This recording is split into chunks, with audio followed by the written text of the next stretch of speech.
오늘은 빌립보서 강의 26번째 시간입니다.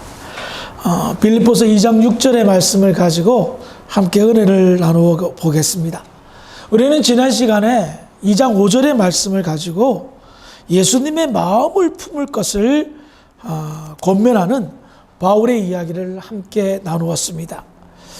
너희 안에 이 마음을 품으라 곧 그리스도 예수의 마음이니, 이렇게 예수님의 마음을 품으라고 한 그렇게 권면하는 이유가 있었습니다. 빌립보 교회 내에는 어떤 그런 다툼과 교인들 간의 분쟁이 있었기 때문입니다. 다음에 살펴보겠지만 빌립보서 4장 2절에 보면 내가 유오디아를 권하고 순두개를 권하노니 주 안에서 같은 마음을 품으라 라고 권면하고 있습니다. 아마도 유오디아라는 분과 순두개라는 분이 교회 내에서 어떤 다툼이 있었던 것 같습니다. 그렇다면 우리 한번 생각해 봅시다. 교회 내의 다툼, 성도 간의 어떤 분쟁, 그 근원이 무엇일까요? 다른 데 있지 않습니다. 그것은 교만에서부터 비롯됩니다. 교만은 그 근원이 사탄에서부터 시작합니다. 우리의 대적자, 우리의 원수인 사탄에서부터 시작한단 말입니다. 그 증거를 찾아보겠습니다. 이사야서 14장 12절부터 14절의 말씀입니다. 제가 읽어드리겠습니다. 너 아침의 아들 계명성이여, 어찌 그리 하늘에서 떨어졌으며 너 열국을 엎은 자여, 어찌 그리 땅에 찍혔는고. 내가 내 마음에 이르기를 내가 하늘에 올라 하나님의 뭇별 위에 나의 보좌를 높이리라. 내가 북극 지폐의 산 위에 좌정하리라. 가장 높은 구름에 올라 지극히 높은 자와 비기리라 하도다. 이사야 선지자는 사탄이 왜 하늘로부터 떨어지는 심판을 받는 이유를 설명합니다. 방금 읽은 13절에 보면 하나님의 뭇별 위에 나의 보좌를 높이리라. 14절에 보면 지극히 높은 자와 비기리라 라고 말하고 있습니다. 교만의 근원이 어디에서부터 비롯되었습니까? 사탄이 하나님처럼 되고 싶었던 겁니다. 가장 높은 구름에 올라 지극히 높은 자와 비긴다. 내가 북극 지폐의 산 위에 좌정하리라.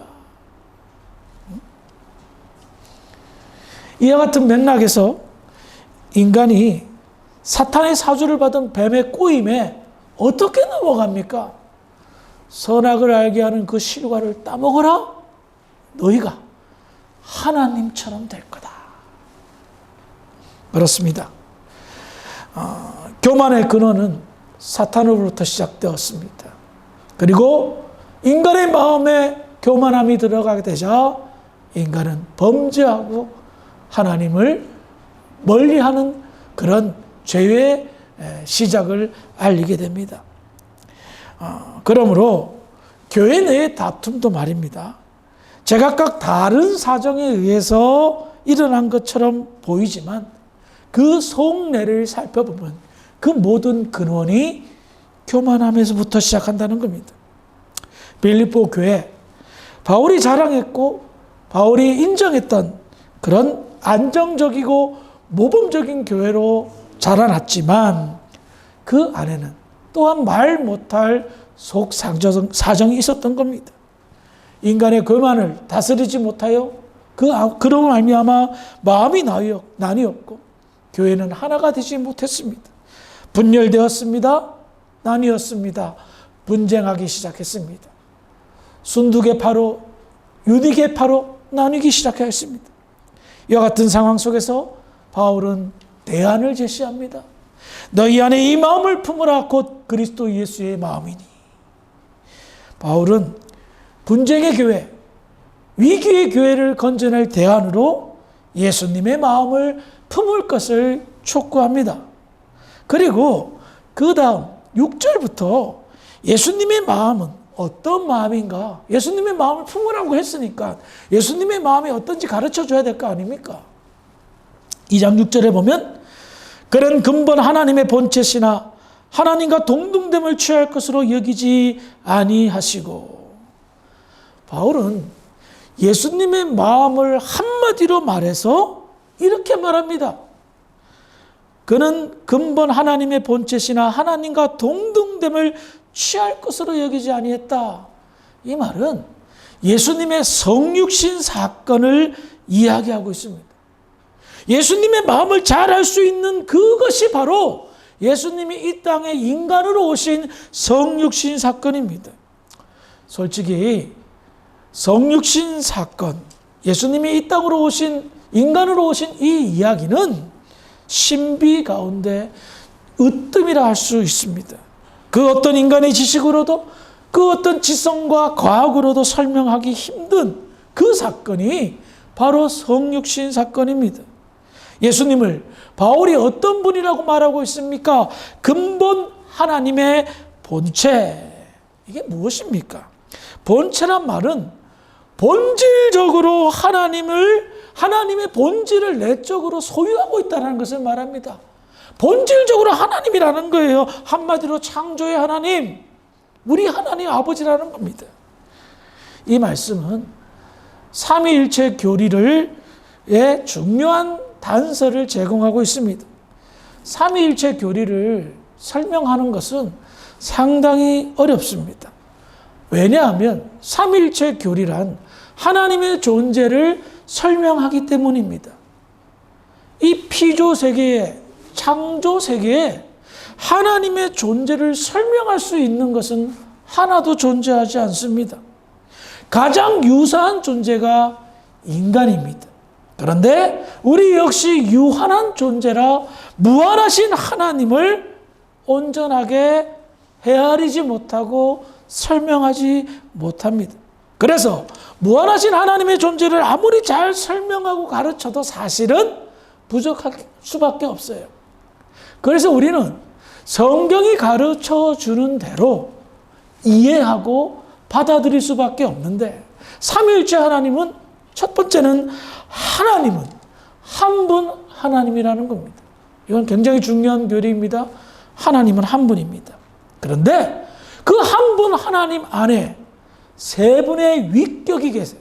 삼위, 성부 하나님, 성자 예수님, 성령 하나님이 한 하나님 안에 각 위로서 존재한다는 겁니다. 그리고 예수님은 이 세 분 가운데 독립적인 존재로서 성자 예수님, 독립적인 존재라고 이야기하고 있습니다. 그러니 알 수 있는 것은 삼위일체 중 한 분이신 예수께서 이 땅에 하나님이신데 인간으로 오셨다는 겁니다. 그래서 빌립보 교회 성도들에게 예수님의 마음으로 살자. 그 예수님의 마음은 하나님이 인간으로 이 땅에 오신 마음이다라는 겁니다. 이것을 어떻게 설명해야 됩니까? 창조주가 피조물로 오신 이야기. 이것은 그 어떤 낮아짐보다도 낮아짐입니다. 그 어떤 겸손도 설명할 수 없는 완전한 겸손을 이야기하고 있다는 겁니다. 여러분, 인간이 돼지가 되는 것보다, 사람이 개미가 되는 것보다, 지렁이가 되는 것보다 하나님이 인간으로 오신 것이 더 낮아지십니다. 왜냐고요? 인간이나 돼지나 지렁이나 개미나 똑같은 피조물입니다. 하지만 하나님은 창조주이고 인간은 피조물입니다. 그렇기 때문에 예수님이 인간으로 오셨다는 것은 신비 그 자체이고, 인간의 그 어떤 언어로도 설명할 수 없는 신비적인 역사이고, 더 나아가 겸손, 낮아짐 그 자체라는 겁니다. 그래서 사도 바울은 예수님의 성육신한 그 사실을 깨달음으로 말미암아, 하나님이 인간으로 오신 그 성육신 사건을 깨달음으로 말미암아 주님이 어떤 마음으로 이 땅에 오셨다는 것을 일깨우는 겁니다. 겸손한 마음으로. 그래서 빌립보서 2장 3절에 보면 아무 일에든지 다툼이나 허영으로 하지 말고 오직 겸손한 마음으로 각각 자기보다 남을 낮게 여기고, 겸손한 마음을 가르치기 위해 교만한 마음으로 나오는 사람들 때문에, 그리고 그 교만한 마음이 사람들에게 상처를 주고 교회에 문제를 일으키고 분열을 주기 때문에 겸손한 마음을 가르치기 위해 예수님의 그 낮아짐의 표징인 성육신 사건을 통하여 주님의 마음이 이렇다라는 것을 가르쳐 주고 있습니다. 그런데요, 솔직히 말해서 이 성육신 사건, 주님의 겸손을 가르치고 있습니다. 그런데 우리는 성육신하고 뭐 주님의 겸손이 이렇다라고 말은 하고 있지만 이것은 보통 문제가 아닙니다. 이 땅에 오신 하나님의 아들, 말은 쉽지만 쉬운 일이 아니고요. 그 일이 실제로 벌어졌다는 것 자체만으로도 놀람 그 자체입니다. 그런데 그것을 따르라, 주님의 마음을 따르라, 쉬운 일이 아니거든요. 그 완전한 겸손을 우리가 따라갈 수 있을까요? 흉내조차 낼 수 있을까요? 그런데요, 바울은 이렇게 살았습니다. 빌립보서 3장 13절 14절을 찾아보겠습니다. 빌립보서 3장 13절 14절, 우리 함께 천천히 읽어봅시다. 시작.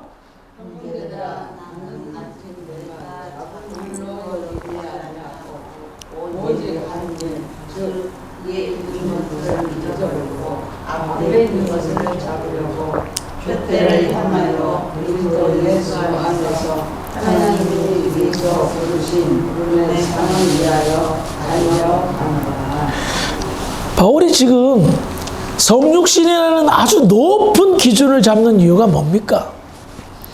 목표를 정해준 겁니다. 가장 높은 목표를 설정해야 온전히 달려갈 수 있기 때문입니다. 바울은요, 빌립보 교회 성도들에게 내가 지금 완전한 사람인 줄 아냐? 아니다. 나도 목표를 향하여 달려가고 있는 신앙인이다 라고 이야기하고 있는 겁니다.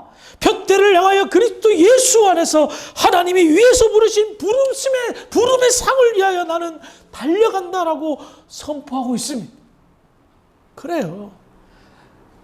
겸손의 표상, 모델인 예수님의 성육신, 그리스도의 마음을 가르친 이유는 높은 이상을 향하여 달려갈 때에 그 기준에는 못 미칠지언정 최선을 다하여 달려갈 수 있기 때문입니다.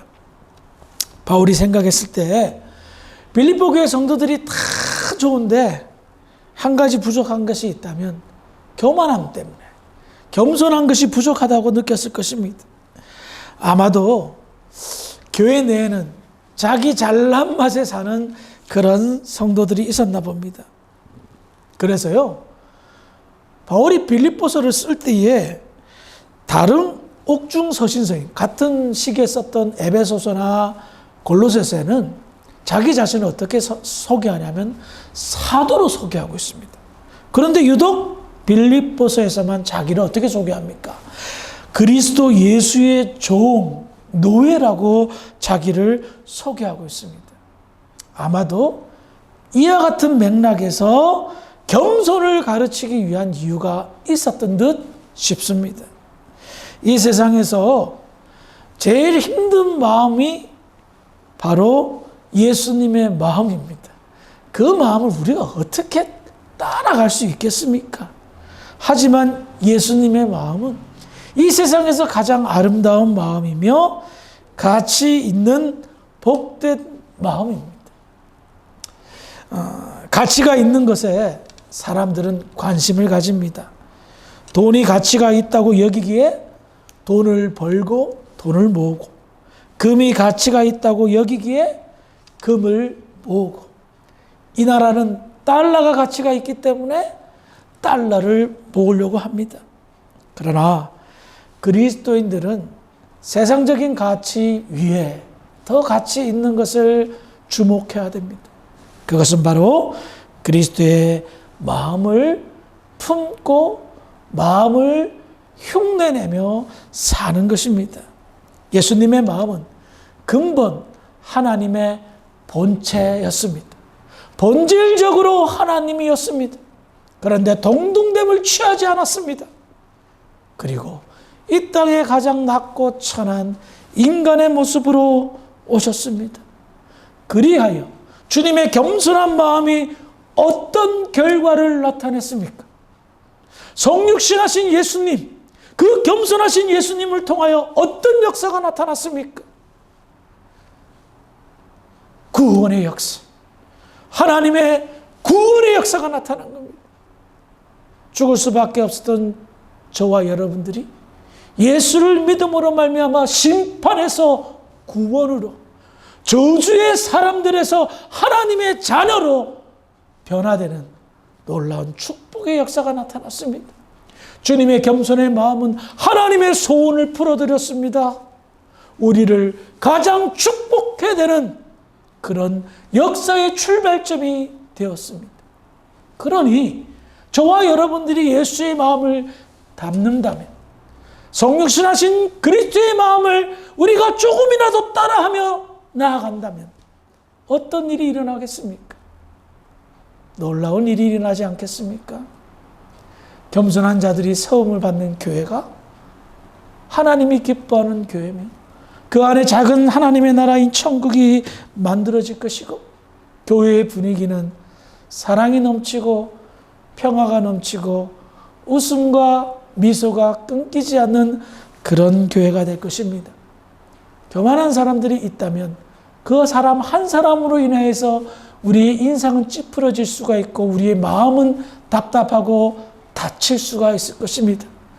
그러나 겸손한 사람들이 마음을 합하여 서로의 겸손을 아름답게 보여준다면 우리의 마음은 열리고 우리의 인상은 펴져 웃음으로 바뀔 것이고, 더 나아가 이것이 바로 능력이 되어 죽어가는 영혼들을 살리고 잃어버린 어린 양들을 찾는 그와 같은 영적인 능력이 될 줄 믿으시기 바랍니다. 예수님의 마음으로 사는 것이 사실은 희귀한 시대에 우리는 살고 있습니다. 그 희귀한 것이 우리 주사랑교회에서는 흔한 것이 되었으면 참 좋겠습니다. 다른 데서는 볼 수 없는 것이 우리에게는 흔하게 본다는 것, 그만한 특별한 것이 어디 있겠습니까? 스스로를 돌아보시면서 주님의 그 낮아지심을 기억하시고 그 겸손을 배워 우리가 서로가 서로를 높이며 서로를 자랑하며 기쁨과 감사가 넘치는 신앙생활을 주 사랑께서 하시기를 주의 이름으로 축원합니다. 이 시간 함께 기도하겠습니다. 하나님 아버지, 은혜를 감사합니다. 오늘 귀한 예배의 시간을 통해서 주님의 마음을 저희들이 배웁니다. 하나님이셨던 예수님이 인간의 모습으로 오신 그 성육신 사건을 통하여 겸손하신 예수님의 마음을 저희들이 배웁니다. 하나님, 저희들은 부족해서, 아니 연약해서 때때로 조금만 잘한 것이 있어도 자랑하고 싶고 교만한 마음으로 사람들을 대할 때가 종종 있었습니다. 하나님, 이와 같은 부족함을 용서하여 주시고 다시 한번 기준을 정하고 목표를 정하여 주님의 마음을 담는 믿음의 사람들 될 수 있도록 인도하여 주시옵소서. 그리하여 한 사람의 겸손함이 교회를 화목케 하고 평강케 하며 기쁨을 줘 모든 이들이 아름다운 신앙생활을 하는데 도움이 되는 그런 겸손한 믿음 생활을 할 수 있도록 인도하여 주시옵소서. 감사하며 예수님의 이름으로 기도합니다. 아멘.